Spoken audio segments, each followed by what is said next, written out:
on the ground and you walk up to them and you tap them on the shoulder, sir, ma'am, are you okay? Are you okay?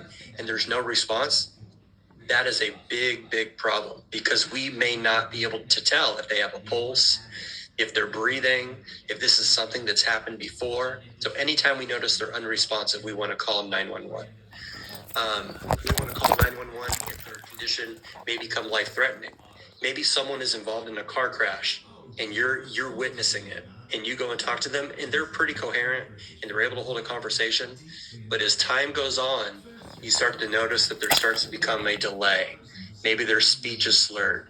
They're starting to go in and out of consciousness. They're having rapid breathing. If we notice that it's becoming life-threatening, definitely call 911. If moving that victim could make their condition worse, and we're going to talk about this with head and spinal injuries, that if you suspect that there's a spinal injury, moving them could make that injury worse. And we would just leave them put, call 911, and make them as comfortable as possible. Also, we never want to transport a victim ourselves, because it can be really difficult that if they start having a heart attack and you're driving, you're not going to be able to perform CPR. Or if they're going into shock, it's going to be really difficult.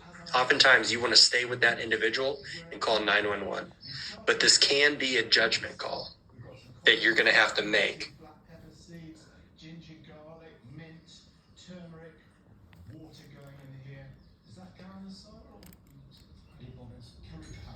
Job so that we can get them help immediately. Some other reasons to call 911 is if you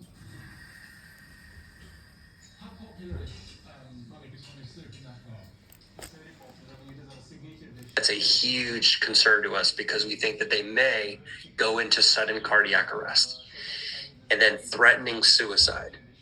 It does not matter how well you know this person, they could be making a joke. Anytime someone even mentions suicide,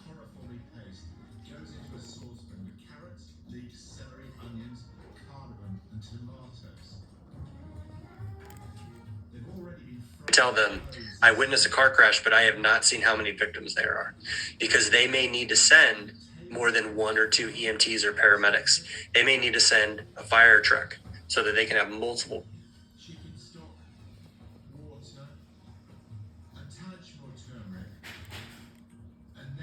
In advanced first aid, and you only perform tasks that you've been trained in, you cannot be held liable. Now, if you go on YouTube and you watch how to remove a pencil from someone's hand, but you haven't been certified through that, then yes, you can be held liable, because you did not. You saved them. You want to stay with them until help arrives, because you want to give all the information to the medical personnel so that they know exactly what happened. But if you notice someone grabs their chest and you call 911 for them, you don't just leave. It's like, okay, I called 911 for you, best of luck. You would have.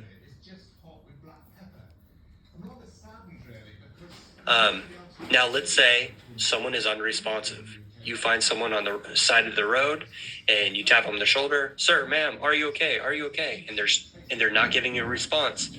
This would be considered implied consent, meaning that arrives, they'll tell them that they'll just treat their injuries there. And then that person, after a while, was like, well, if you're not going to take me anywhere, just make this quick. And at least you've done your role. If I'm going to do CPR on someone and I call 911, I don't do about 5 compressions and then say, I'm a little tired. I don't think I want to do this anymore. Can't do that.